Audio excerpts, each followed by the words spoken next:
Saludos y buenas tardes, mi nombre es Frank y esto es otro episodio del Banquete de Frank. Hoy vamos a continuar con la lectura de La libertad como necesidad. En este caso vamos a estar leyendo la parte Nación, clase y autodeterminación. A menos de 2 meses de iniciada la ocupación militar de los Estados Unidos sobre Puerto Rico, muere en el exilio el más grande de los revolucionarios puertorriqueños del siglo XIX, el doctor Ramón Emeterio Betance. Médico de profesión, Betance dedicó su vida al objetivo de la independencia absoluta, redactando proclamas, organizando células combatientes, gestionando dinero y armas, y estableciendo contacto con los dirigentes revolucionarios de países antillanos hermanos. Fue el inspirador y la organización de la Revolución de Lares de 1868, en la cual nacimos como nación, y fue además el más grande abolicionista puertorriqueño. Su objetivo de independencia absoluta estaba vinculado en los hechos con el de la Confederación Antillana. Mientras Betance era el delegado del Partido Revolucionario Cubano en París, cientos de independentistas puertorriqueños combatían en Cuba contra la ocupación militar española. Su visión de la Confederación Antillana no era solo la de un proyecto para la expulsión del Imperio Español de las Antillas, era también un proyecto para detener la expansión imperialista de los Estados Unidos sobre nuestra isla. Nota al calce 1.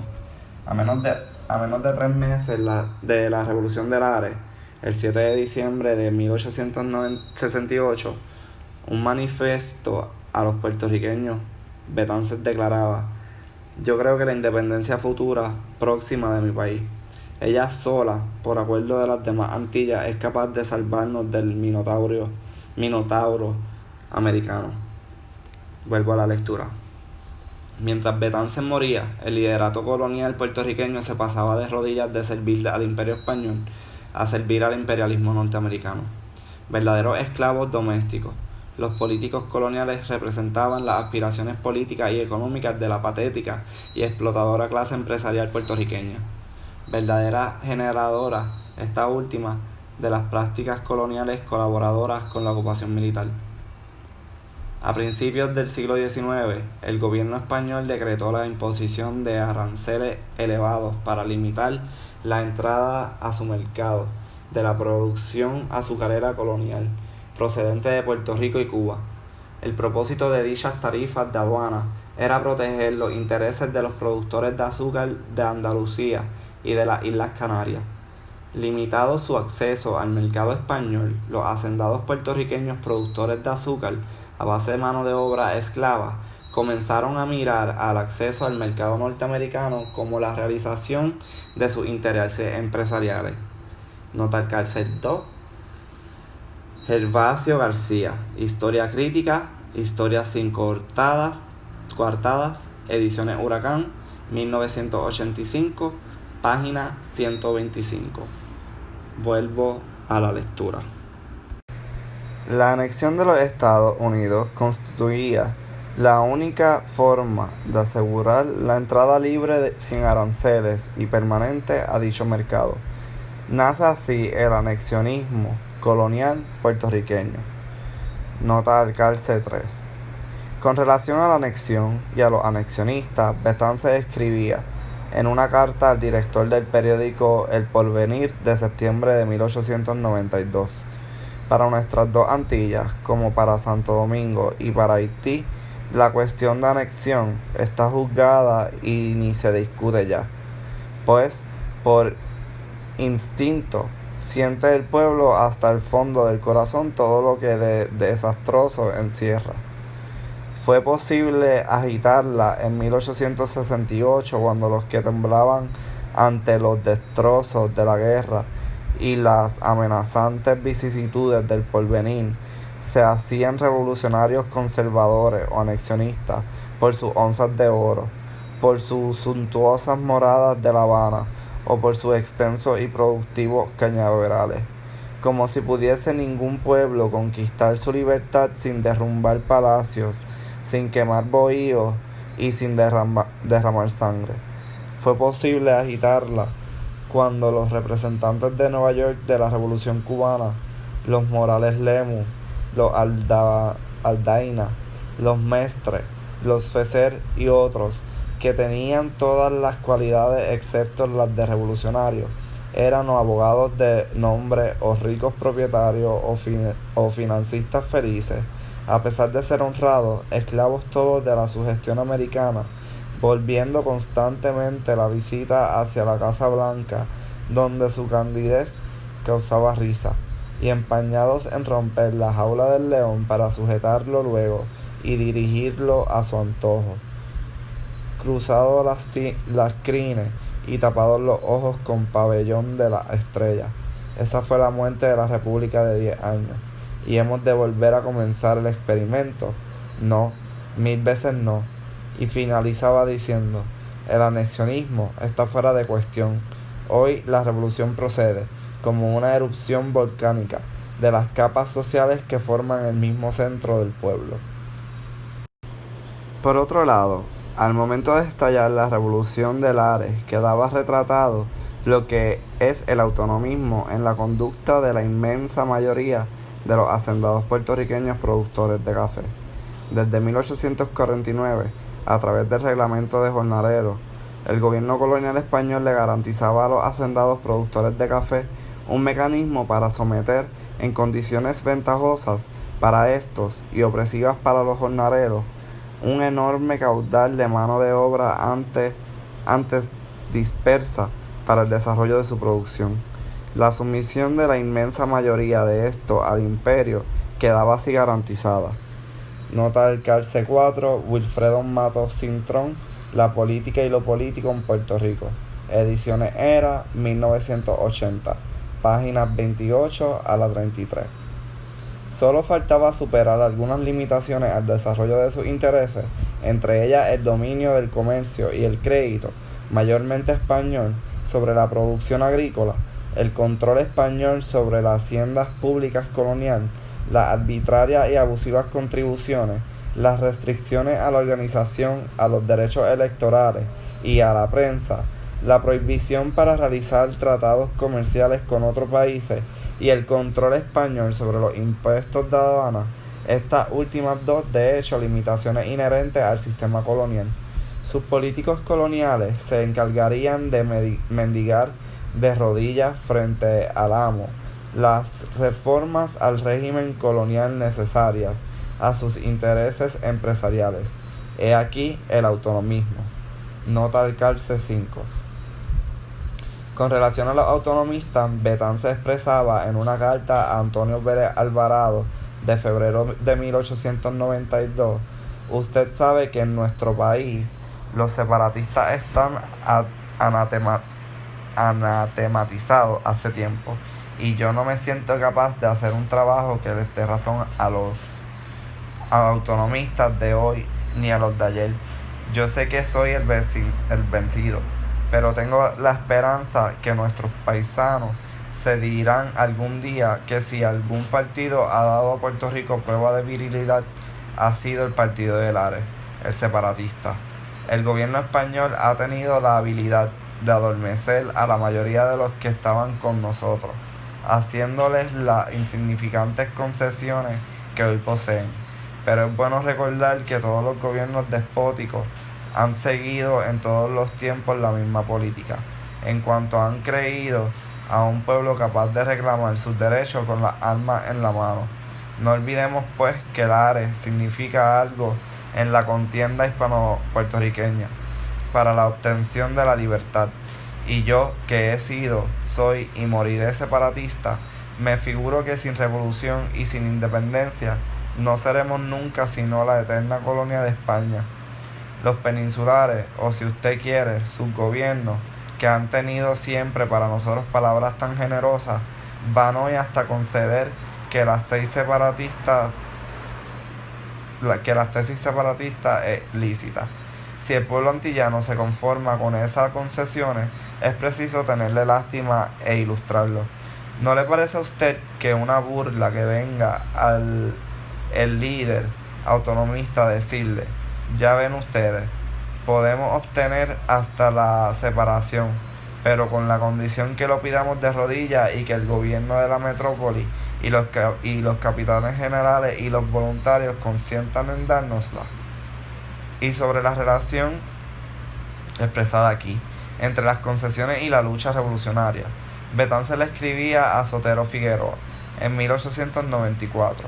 No sería poca cosa dar detalles sobre los patriotas puertorriqueños que tuvieron la osadía de lanzarse a lo que llama Muñoz Rivera la raquítica algarada del Lares, sin lo cual no se publicaría hoy La democracia en Ponce. De hecho, después de muchos años de súplica por parte de los políticos coloniales, el gobierno español, obligado por la Revolución de Lares, decretó la abolición de la esclavitud y de las libretas de jornalería y permitió la organización de partidos políticos legales. Betances, del otro lado, representaba la negación de todo sometimiento, la voluntad inquebrantable por la Constitución revolucionaria de un Estado nacional. En una proclama suya de 1867, Los 10 Mandamientos de los Hombres Libres, Betances expresa el contenido de la independencia absoluta, la superación de formas precapitalistas de producción, la abolición de la esclavitud, la superación de limitaciones coloniales al desarrollo manufacturero y agrícola puertorriqueño, la libertad de comercio, el derecho de votar todos los impuestos, la supresión del gobierno colonial, el derecho a elegir nuestras autoridades y la articulación de un Estado de derecho, la libertad de palabra, de reunión, la inviolabilidad del ciudadano, el derecho de poseer armas. Una nación, decía Max Weber, es una comunidad que propende regularmente a generar un Estado propio. Para expresarlo en términos más precisos, y como lo demuestra la historia moderna, una nación es una comunidad que tiene la tendencia a la implementación revolucionaria de un Estado nacional. El Estado nacional, por su parte, es requisito esencial y prescindible para el desarrollo de una economía propia nacional. Las clases sociales, por otro lado, que se definen por su relación con los medios de producción de generación de riqueza económica, son el contenido social que protagoniza los procesos históricos, y es aquí donde se encuentran las claves de nuestra esclavitud colonial. Los principales sectores empresariales puertorriqueños del siglo XIX, los hacendados de la caña, explotadores de esclavos, y los del café, explotadores de jornaleros a libreta, vieron la realización de sus intereses económicos en formas alternas de coloniaje, la anexión a los Estados Unidos y la autonomía bajo empresas respectivamente. El carácter colonial de ambas era transparente. Ambas negaban la necesidad de la constitución de un Estado nacional. Ambas clausuraban la posibilidad del desarrollo de una economía nacional.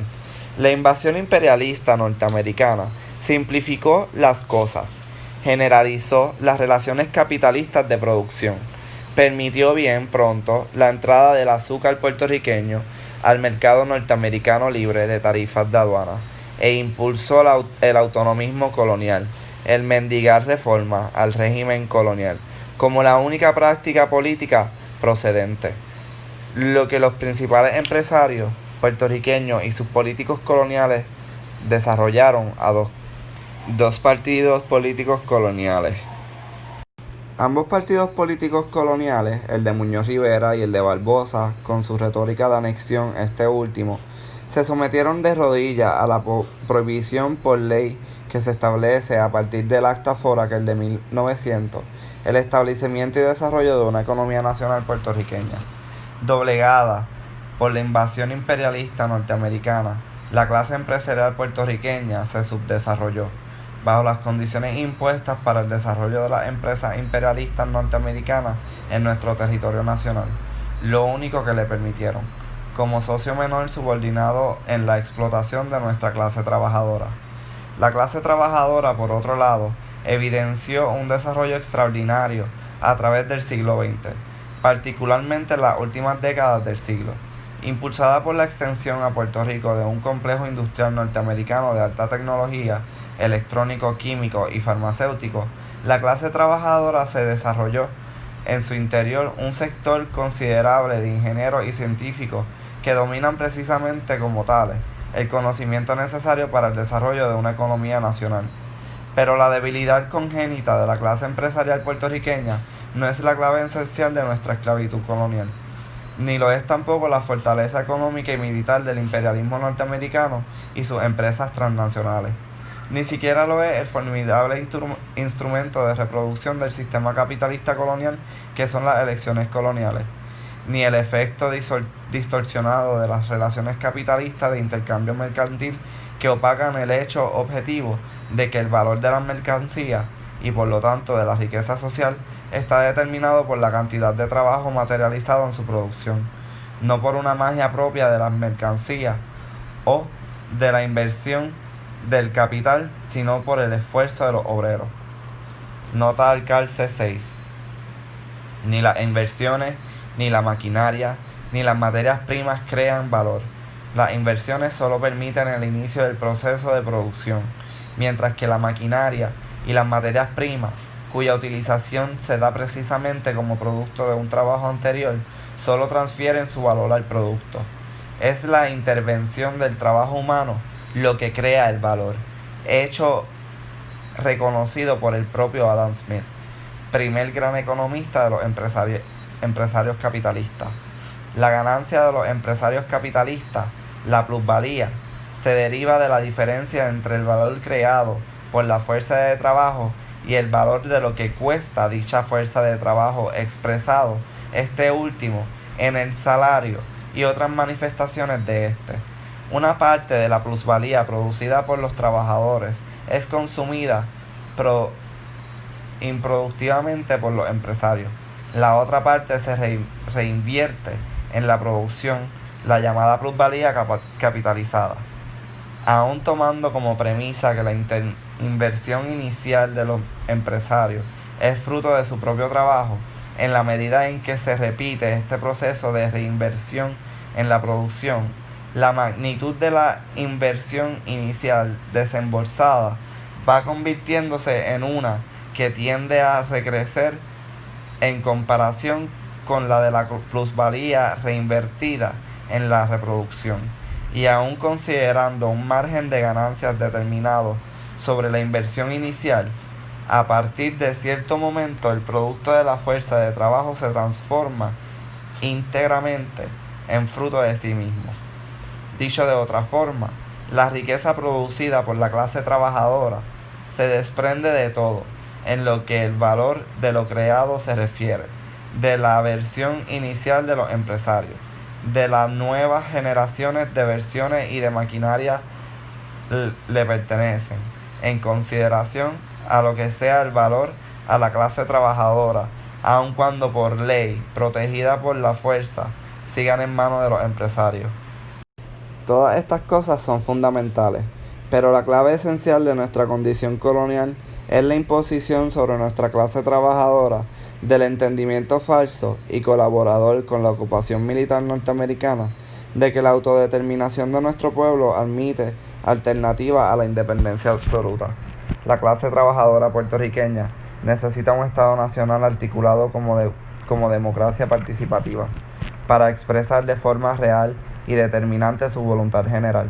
Necesita además de una economía nacional completamente desprendida de los préstamos y las inversiones de los empresarios para alcanzar un verdadero desarrollo económico propio de la clase trabajadora. Este proyecto requiere sin compromisos ni concesiones de la independencia absoluta.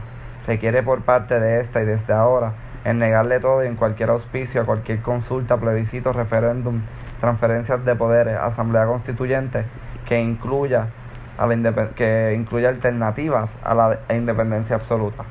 Requiere que en primer lugar de la abstinencia activa, el boicot, la denuncia masiva frente a cualquier proceso de esta naturaleza.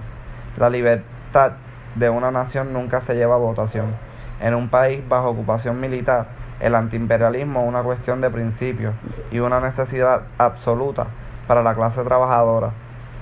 Auspiciar la participación en cualquier proceso que lleve a la independencia a votación lo que hace es legitimar alternativas propias del imperialismo y de los empresarios coloniales, erosionar el entendimiento de la independencia absoluta y como una necesidad de la clase trabajadora y colaborar con la ocupación militar norteamericana sobre nuestro territorio nacional, independientemente de quien lo haga. Igual de mutilante y como parte de esto el entendimiento soberanista compartido por enormes sectores del liderato independentista, de que la Asamblea Constituyente propuesta por algunos de ellos nos acerca a la independencia. Dicha Asamblea Constituyente, por iniciativa de sus proponentes, incluye alternativas a la independencia absoluta, particularmente la llamada libre asociación, versión moderna del viejo autonomismo. El proyecto original, según sus proponentes, se basa en la realización de por lo menos 4 requisitos procesales mínimos establecidos, según ellos mismos, también por un llamado derecho internacional, la transferencia previa de poderes, la renuncia total e incondicional efectuada por el Congreso de los Estados Unidos a todos los poderes que éste ejerce sobre Puerto Rico y por lo tanto la remoción de este último de la cláusula territorial de la Constitución de los Estados Unidos. La elección de representantes de las 3 fórmulas de estatus, anexión, libre asociación, independencia a una asamblea constituyente, la cual dirigiría el proceso de descolonización, la negociación en condiciones de igualdad entre dicha asamblea constituyente y el Congreso de los Estados Unidos, y la consulta final al pueblo mediante referéndum sobre los resultados de dichas negociaciones entre iguales. En los hechos, este proyecto no es otra cosa que un intento natimuerto de unificar provisional y limitadamente los distintos sectores de la clase empresarial puertorriqueña dispersos en los partidos electorales con el propósito de lograr una cohesión política suficiente que le permita ampliar su capacidad de maniobrar económica, libertad de comercio, control arancelario frente al dominio imperialista.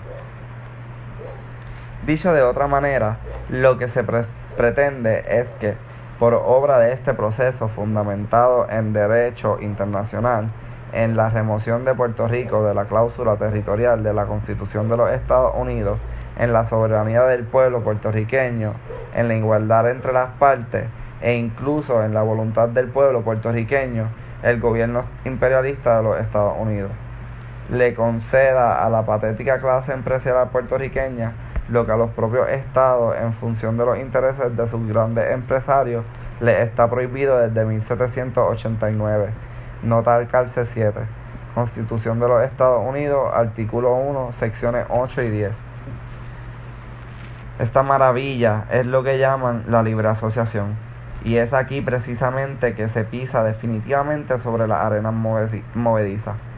Sostiene que estos líderes independentistas que al sacarnos fuera de la cláusula territorial de la Constitución de los Estados Unidos, a través de la llamada transferencia de poderes y con el logro de la llamada libre asociación, a través de la unidad táctica entre independentistas electorales y autonomistas soberanistas, dicho proyecto nos acerca a nuestro objetivo de independencia. Sostiene además que el apoyo generado entre el pueblo a este proyecto forzaría al gobierno de los Estados Unidos a realizar dicha transferencia de poderes. Pero este entendimiento, además de ser completamente incoherente, es completamente autonomista. Es de hecho la eterna celada autonomista, soberanista, de que la autonomía puede transformarse en una vía que desemboque en la independencia. La realidad es exactamente lo opuesto. No se puede, es imposible, realizar y sostener una movilización de la clase trabajadora hacia la independencia absoluta si se socavan a la misma vez posiciones propias del objetivo, posiciones que deben impulsar y que son esenciales para su desarrollo. Y eso es exactamente lo que se hace cuando se legitiman alternativas a la independencia absoluta, alternativas que le son propias al imperialismo y a la clase empresarial puertorriqueña, alternativas que subordinan a la clase trabajadora puertorriqueña como apéndice de sus explotadores. Un desarrollo verdadero de las clases trabajadoras hacia la independencia absoluta no se logra auspiciando lo que lo erosiona. Se logra sosteniendo la independencia absoluta de la clase trabajadora como clase, frente y contra el imperialismo. La clase empresarial puertorriqueña sus alternativas de estatus, estadidad, Estado libre asociado, libre asociación, república asociada, sus políticos profesionales y sus instrumentos de dominación, estableciendo el antiimperialismo como principio de lucha necesario de la clase trabajadora, estableciendo la diferenciación absoluta entre los intereses de la clase trabajadora contra los de la clase empresarial puertorriqueña, sus alternativas de estatus, sus políticos profesionales y los proyectos de mendigueo que le son propios a esta, y proyectando los objetivos históricos de independencia absoluta, democracia participativa y economía nacional, objetivos que en la época del imperialismo monopolista le son propios y exclusivos a la clase trabajadora. El autonomismo soberanista que es la propuesta de transferencia de poderes y la Asamblea Constituyente, no es ni puede ser una vía hacia la independencia absoluta. Es la mutilación del potencial del desarrollo de la clase trabajadora como movimiento independiente por su libertad y por lo tanto la mutilación del potencial del desarrollo de la lucha por la independencia absoluta de Puerto Rico. Es decir, el sabotaje que precisamente se necesita desarrollar. He aquí la otra cara del autonomismo.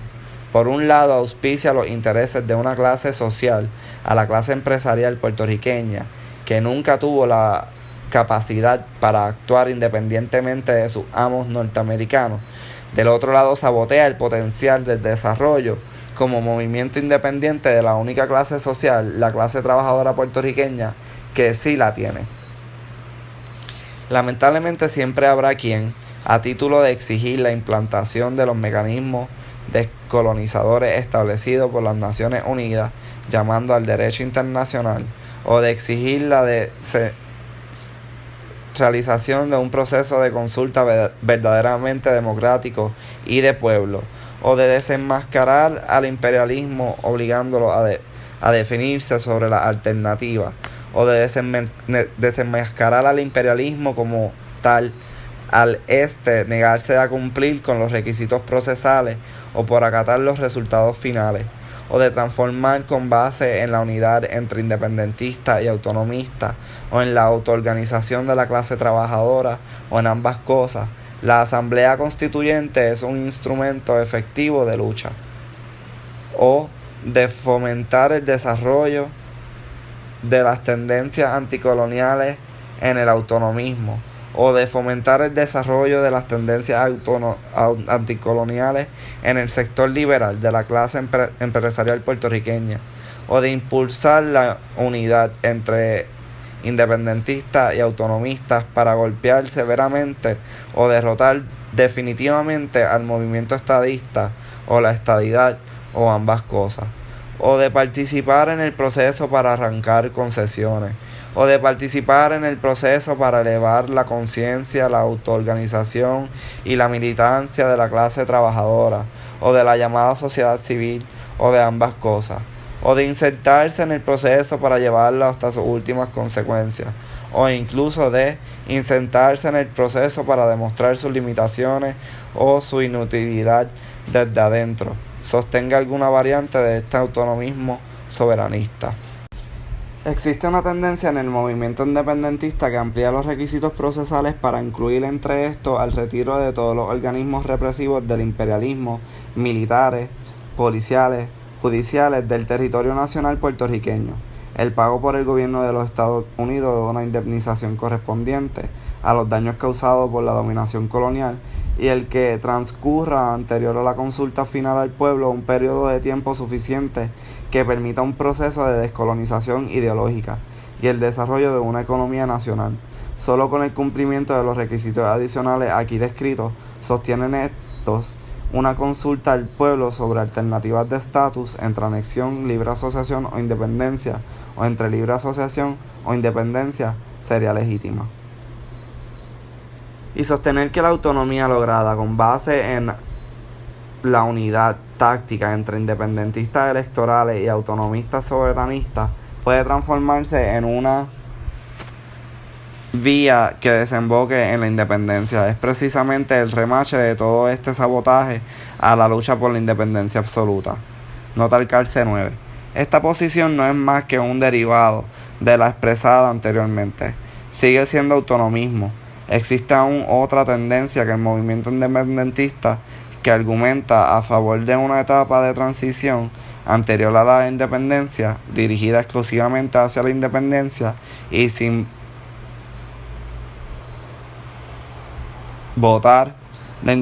llevar la independencia a votación, sostienen sus proponentes que esta etapa de transición es necesaria para la reconstrucción económica de Puerto Rico, reconstrucción que posibilitaría entonces la viabilidad económica de la independencia. Pero dicha etapa de transición o proceso de transición no es otra cosa que una autonomía disimulada, propia de una clase empresarial que quiere superar su carácter colonial con el auspicio económico del imperialismo, que no se puede, es imposible realizar la construcción económica de ningún país, lo que implica el establecimiento y desarrollo de una economía nacional sin los seres inherentes a la independencia absoluta. Betance habrá muerto consumido en dolor al ver que su país, sometido a un amo más poderoso que el anterior, pero su vida de dirigente revolucionario inquebrantable por la independencia absoluta, a la que hoy añadimos la democracia participativa y la economía nacional, y el impresionante desarrollo alcanzado por la clase trabajadora puertorriqueña, hoy rica en ingenieros y científicos, garantiza nuestra victoria futura. Si aquellas son las claves de nuestra esclavitud capitalista y colonial, estas últimas lo son de la libertad. Nación, clase y autodeterminación. De la libertad como necesidad. Publicada en 2005 por una autoría anónima.